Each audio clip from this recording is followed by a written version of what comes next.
Welcome back to ZK Vibes, the podcast where we dive deep into zero knowledge, one proof at a time. Today, we're looking past the current landscape of optimistic rollups. Yeah, moving beyond that initial wave. Exactly.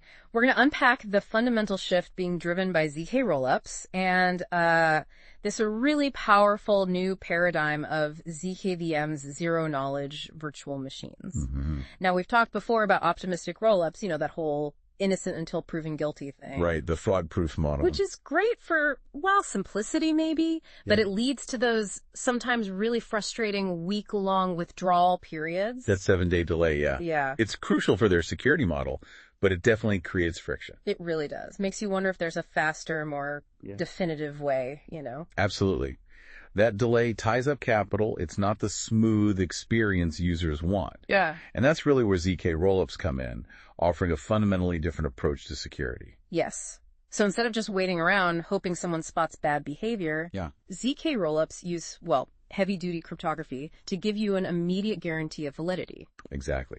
Validity proofs, things like ZK snarks or ZK starks, they mathematically prove a batch of transactions is correct before it hits the mainnet. So no week-long waiting period. The proof itself is like this unforgeable stamp of approval. Precisely.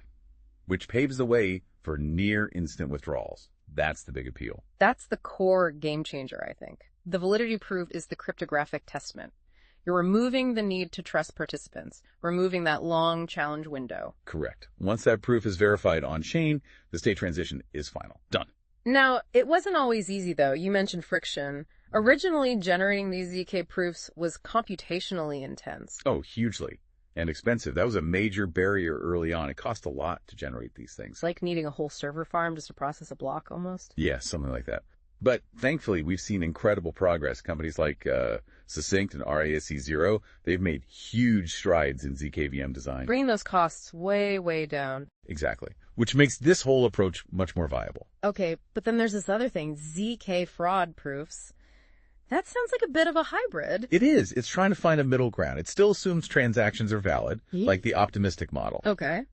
But if there's a challenge, a ZK proof is used to settle the dispute very quickly. Ah, so you get the ZK certainty, but only when needed. Right. It drastically cuts down the challenge window, maybe 12 to 24 hours instead of 7 days. Still not instant, though. No, not the instant finality you get with a full ZK rollup, but a big improvement over the week-long wait. So a shorter insurance policy, kind of, backed by ZK muscle. But what's really grabbing me is this zkVM idea. It feels like we're going beyond just proving simple transactions. We absolutely are. ZK rollups were initially focused on, proving transaction correctness for scaling. zkVMs generalize that concept massively. How so? They let us cryptographically prove the correct execution of almost any computer program, not just transfers or swaps. Wow. Okay, so the potential applications just explode outward. Exactly. Yeah. It's a much bigger playing field than just blockchain scaling. That's obviously huge for that, too. Let's double-click on that core difference again. Optimistic versus ZK. It really boils down to trust versus proof, doesn't it? Fundamentally, yes. Optimistic relies on incentivizing watchers to catch fraud within a time window. ZK replaces that reliance on watchers with upfront mathematical verification. The validity proof. The validity proof provides that strong guarantee. Correctness is proven on-chain. You're not making assumptions about honest participants. The math does the talking. The trade-off being that initial computational work to create the proof. That's historically been the trade-off, Yeah. Higher upfront computation for ZK versus the reactive computation in optimistic or ZK fraud-proof systems, which only really kicks in during a dispute. But it seems like that upfront cost unlocks massive benefits downstream, especially around finality. Absolutely. That shorter window hours or even minutes must massively impact capital efficiency for things like bridges, DEXs. Huge impact. Bridges don't have to lock up funds for a week. Exchanges can settle faster. It means less capital tied up, which should translate to lower fees for users, deeper liquidity. Makes sense. Better plumbing for the whole ecosystem. Exactly. It's a foundational improvement. You mentioned something earlier, soft finality versus economic finality. That feels important here. It's a key distinction. When you use an L2, things feel instant. Right, your transaction confirms quickly. Yeah, on the L2 itself. That's soft finality. Yeah. It's the sequencer saying, okay, I've got this. But the real security, the point where your funds are truly safe and withdrawable back to L1, That's economic finality. And that used to be tied to the 7-day challenge period in optimistic rollups. Precisely. ZK Rollups, by eliminating or drastically shortening that period, bring economic finality much, much closer to that initial soft finality, almost merging them in a way. Got it. Okay, so that naturally leads us into these zkVMs. We hear zkEVM a lot. What's the specific focus there? ZK EVMs are laser focused on Ethereum compatibility. The whole goal is to replicate the Ethereum virtual machine, the EVM, but in a zero-knowledge context. Why is that specific compatibility so important? Because it lets existing Ethereum smart contracts, tools, and even developer knowledge migrate easily to Layer 2. You want to bring Ethereum's huge ecosystem along for the scalability ride. So it's about proving the EVM itself, essentially, making Ethereum scalable with ZK proofs. Pretty much. Proving its correct operation off-chain, scalably, sometimes adding privacy too. It's crucial for adoption. Okay, so zkEVMs are Ethereum-centric, but then you have these other zkVMs, like SP1 from Succinct or the RISC-0 VM. They're more general. Exactly. General-purpose zkVMs aren't tied only to the EVM. They're designed to prove programs written in common languages like Rust, C++, Go, anything that compiles to certain intermediate formats like LLVM, or uses instruction sets like RISC-V. So they could be used for things totally outside Ethereum scaling. Absolutely. Yeah. Verifiable computation for scientific modeling, private data analysis, secure off-chain computations that still need on-chain verification, even potentially proving things across different blockchains. The scope is much wider. Fascinating. Okay, back to zkEVMs for a second. I've seen these types, type 1, type 2, type 3, type 4. What's that all about? Is it like versions? It's more like a spectrum, yeah. Often attributed to Vitalik Buterin, it classifies ZK EVMs based on how closely they match the actual Ethereum mainnet EVM versus how optimized they are for generating ZK proofs quickly. Ah, so it's a trade-off. Compatibility versus proof speed. Exactly that trade-off. Can you walk us through them quickly? Type 1. Type 1 aims for perfect, complete Ethereum equivalence. No changes to the EVM, state structure, hashes, nothing. Executes blocks exactly like L1. Maximum compatibility. Maximum compatibility. Any Ethereum contract or tool should just work. Yeah. But proving everything precisely like Ethereum is complex, so proof generation tends to be slower. Okay.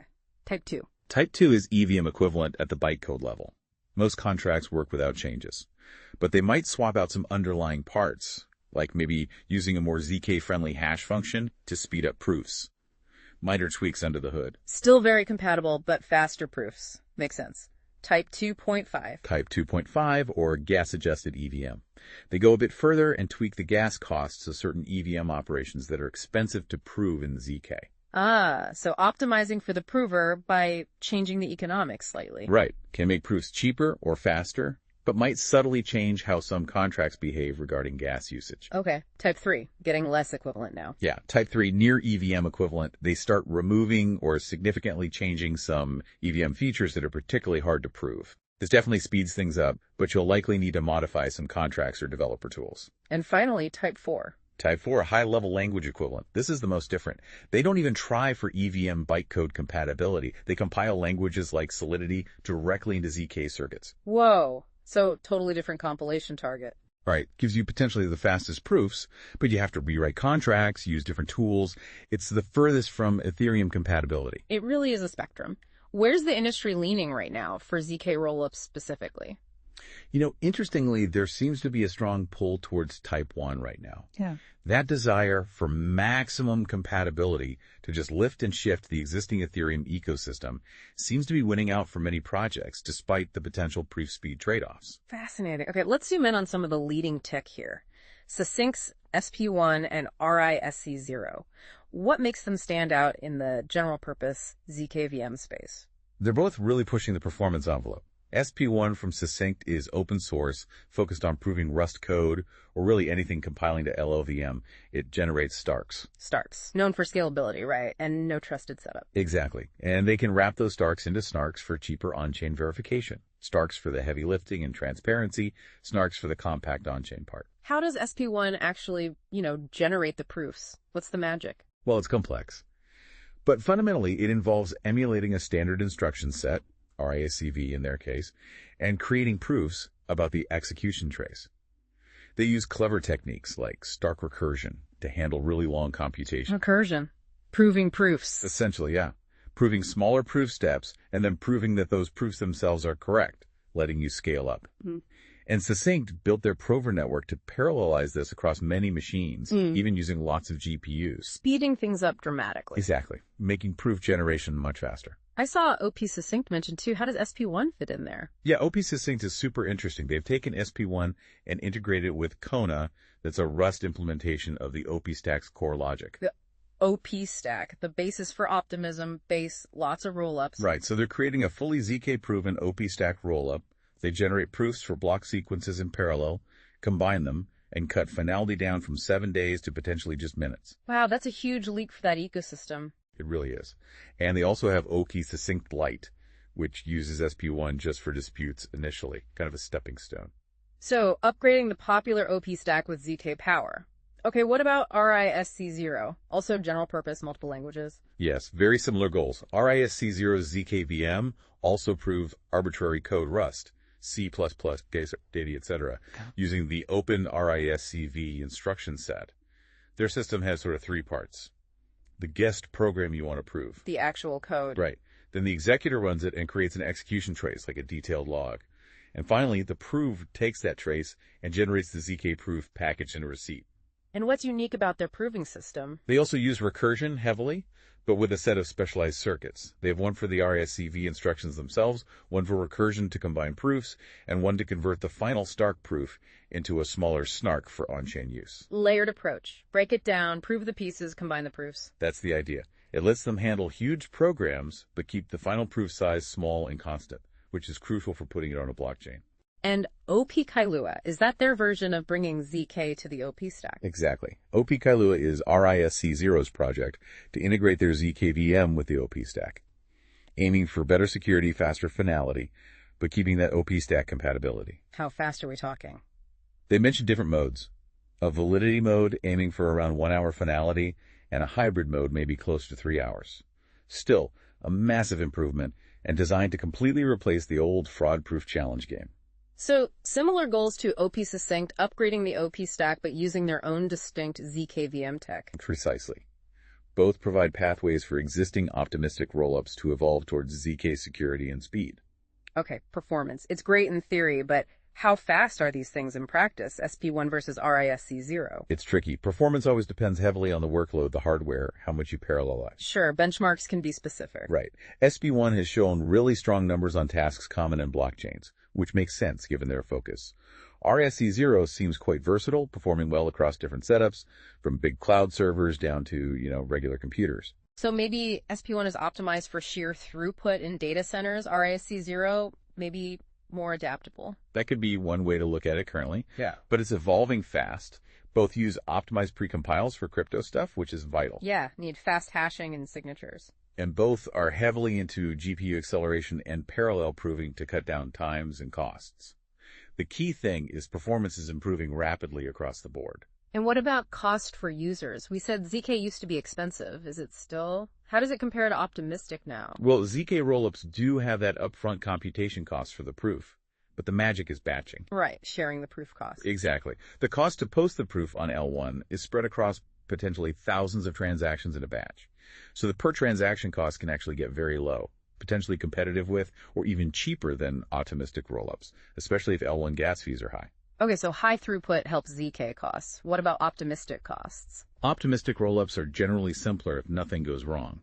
No big proof generation cost.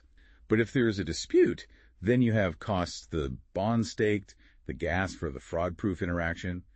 It can get complex and potentially expensive. So upfront cost for ZK versus potential dispute costs and complexity for Optimistic. Got it. And what about things like Aztec? You mentioned hybrid public-private. Yeah, Aztec is a great example of where ZK can go beyond just scaling. They use ZK proofs to allow users to choose privacy for their transactions and smart contract state on L2 while still settling securely on Ethereum. So programmable privacy using ZK. Exactly. Shows that the versatility, it's not just about speed, it's about new capabilities too. This is all building towards something really interesting. How does the ZK world fit into the whole modular blockchain future we hear about? What's Celestia's role? Celestia is crucial here. As a specialized data availability layer, it lets rollups, especially these sovereign rollups, outsource the job of making sure transaction data is available to everyone. Okay, so Celestia handles the data part. How does ZK fit in? Sovereign rollups manage their own state validity. They don't necessarily settle on Ethereum. They can post their data to Celestia, then use ZK proofs to prove their own state transitions are correct. The ZK proof provides the validity guarantee, decentralized via Celestia's data availability. So Celestia guarantees data access, and the ZK proof, maybe also posted somehow involving Celestia, guarantees the state calculation was correct. Precisely. Imagine our ABC chain, a sovereign rollup. It posts transaction blobs to Celestia. Then it generates a ZK proof of its state update and posts that proof, or a commitment to it, maybe also using Celestia's L1, or directly to peers who check against Celestia data. It becomes almost like a Celestia L2, verified by ZK. It's a powerful combo: decentralized data via Celestia, cryptographic state validity via ZK. Yeah, you get Celestia's security and throughput for data, plus the mathematical certainty of ZK. And building on Celestia opens up interoperability too. Through things like Cosmos IBC or integrations like Hyperlane. Imagine assets moving between different rollups using Celestia for data, secured potentially by ZK proofs for cross-chain messages. Hyperlane is even working on a ZK interchain security module. Trust-minimized bridging using ZK. Wow. It paints a picture of a very interconnected, secure, modular future where ZK is a core enabling technology, not just for scaling one chain, but for connecting many. Okay, we've covered a ton today. Stepping back, what's the big picture takeaway here? Optimistic versus ZK, where are we heading? Well, the limitation of that 7-day challenge period for optimistic rollups is becoming a bigger and bigger deal as users demand faster finality. ZK rollups with near-instant withdrawals thanks to validity proofs are just a really compelling alternative. And the tech is finally catching up. Absolutely. The progress in zkVM performance, SP1, RISC0, and others is making ZK rollups much more practical and cost-effective. It feels like the momentum is really shifting. So ZK dominance seems likely. It's looking that way. Now, there are still hurdles. Prover decentralization is a big one, implementation complexity, audits.